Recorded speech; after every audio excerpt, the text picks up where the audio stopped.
Tenemos nuestra secuencia de nutrición. Estamos nada menos que con la doctora Fabiola Jiménez, directora de la Escuela de Nutrición de la Universidad Científica del Sur. ¿Qué nos va a prohibir comer esta vez, doctora? Buenos días, bienvenida. Buenos días. ¿Qué no podemos comer hoy día domingo? Vamos a hablar de un tema muy interesante, Chema, como es el tema de los alimentos ultraprocesados, ¿no?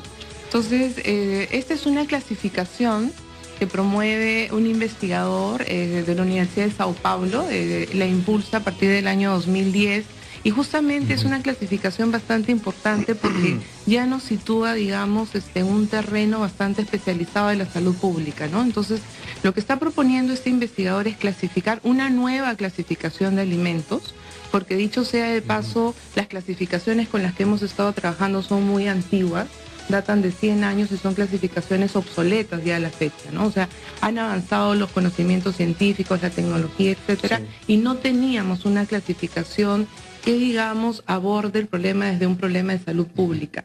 La clasificación que propone Monteiro es una clasificación muy interesante que tiene 3 grupos de alimentos. El primer grupo es el de los alimentos mínimamente procesados, un segundo grupo son alimentos procesados y un tercer grupo son estos alimentos ultraprocesados de los que vamos a hablar, Chema.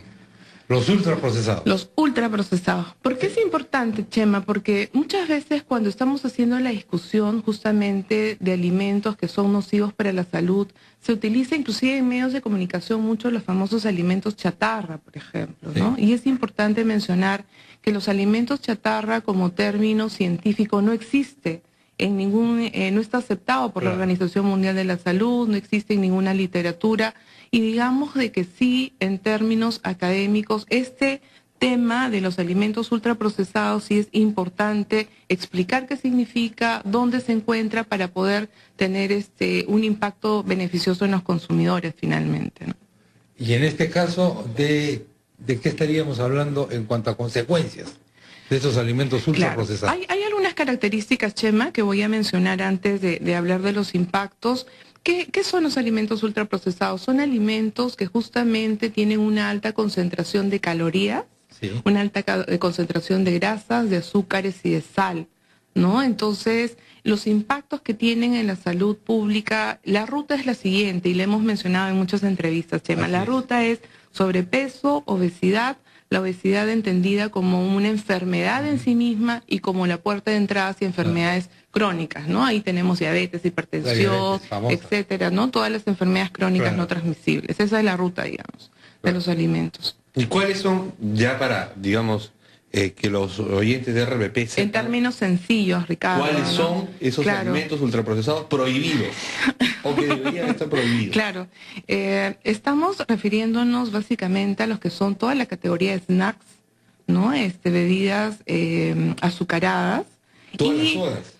Las gaseosas, para hablar en sencillo, el tema de las gaseosas, pero también estos alimentos que cuando tú estás comprando el empaque dice listo para calentarse, sí, instantáneo, precocinado, muy rápido, ¿no? Entonces, pero una indicación interesante, porque a veces esto puede sonar un poco complejo para la gente que nos escucha, es, insisto, que hay una necesidad urgente de que la gente aprenda a leer etiquetas nutricionales. Claro. Cuando vamos en el carrito, en el supermercado, hay una necesidad de que hay que leer. Entonces, una pista importante para saber cuáles son ultraprocesados o no es justamente fijarnos en la etiqueta y fijarnos en el listado de ingredientes, ¿no? Entonces, cuando a veces compramos algún producto y tiene un listado enorme de ingredientes, ya tenemos por ahí una pista de que este tipo de alimentos es altamente procesado, ¿no? Es muy práctico.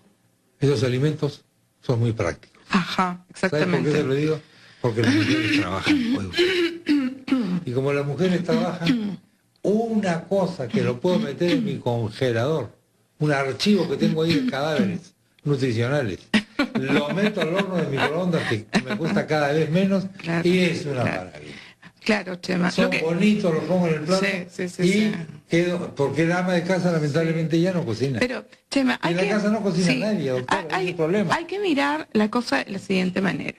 O sea, estamos hablando, Chema, en un nivel superior, estamos hablando de sistemas alimentarios. ¿Qué cosa está sucediendo, por ejemplo, en el caso de Estados Unidos y Reino Unido, que ya casi el total el 100% de la población está consumiendo este tipo de alimentos? Entonces, por ejemplo, en el caso de América Latina, Brasil y Colombia, por ejemplo, Brasil ha pasado del año 87 al 2013, claro, antes se consumía el 19%, actualmente están consumiendo el 28%. Entonces, 28% de alimentos procesados, claro, o sea, dentro de la ley, ultraprocesados, pues. Claro. Entonces, ¿qué cosa sucede? Y acaba la reflexión como país, Chema, que la hemos mencionado muchas veces. Nosotros tenemos una gastronomía maravillosa de la que todos nos sentimos muy orgullosos. Entonces, pero, cuidado. Y la grasita de la carapuza de la doctora, no se nos ponga usted patriótica, porque estamos contra la hamburguesa con papas fritas, pero ¿por qué? Comenzó el debate. Pero es que ese es el problema. No, el problema es que cuando ingresa el ingrediente patriótico, se acabó el debate sobre consejos prácticos escúchame, Chema, o sea, en el tema de gastronomía, y yo lo he mencionado también en muchas entrevistas, por ejemplo, ¿no? El eslogan que se está lanzando hace mucho tiempo: coma rico, coma sano, como peruano, en este momento no es cierto, ¿no? Y ahí hay un proceso largo de que se tiene que trabajar los nutricionistas unidos con los chefs, con los ingenieros en industrias alimentarias, etcétera. Pero sí, digamos, de que hay una tradición en términos ya sociales, culturales, antropológicos en el Perú, de que todavía comemos casero, y eso tendría que ser una ruta interesante a defender, ¿no? Porque ahí hay todo un problema, ¿no? Nuestras tradiciones. El tema lo que nos gusta sí. El debate a los peruanos. Sí. El debate es complejo, Chema, pero... es el brócoli. Claro. El brócoli no es nuestro plato favorito, doctor. Aclarando. Perdón, habla yo como brócoli, por si acaso, con gusto por delante. Claro. Por delante. Sí, pero eso no le gusta a los peruanos.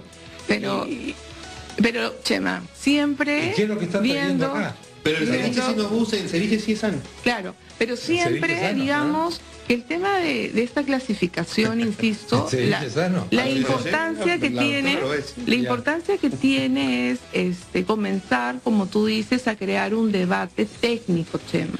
Porque exactamente, porque muchas veces, o sea, por ejemplo, cuando salió todo el tema de la ley en la que estamos de promoción de alimentación saludable, se generó un debate que se ha trabajado en blanco y negro y se ha puesto etiquetas, digamos, a todo el mundo, y no hemos tenido la oportunidad de generar un debate técnico, ¿no? Y justamente un debate técnico liderado por los especialistas en nutrición, en salud pública, ¿no? Entonces, yo he tenido la oportunidad de escuchar este debate, de seguirlo, y no hay propuestas concretas ni comenzar a discutir este tipo de cosas. Por ejemplo, el tema de guías alimentarias, que yo también lo he mencionado muchas veces. No contamos con guías alimentarias peruanas que nos permitan una herramienta educativa para... No le conviene. Pero somos los últimos en la tabla, Chema. O sea, somos solamente 2 países en América Latina que no los tenemos. Que me diga, a ver, el menú correcto. Y al costadito que me pongan tantas calorías de cada plato. Guías alimentarias están reflejadas en estos íconos. No. En cambio, los fumadores tienen la desgracia de que su cajetilla, yo no fumo tampoco, le pone una embarazada o con una cara de calavera horrenda, diciendo que fumar es dañino para la salud y causa la pena de muerte. Prácticamente. Sí. Pero en materia de alimentación no. Lo que pasa, insisto, ni el trago tampoco. Claro.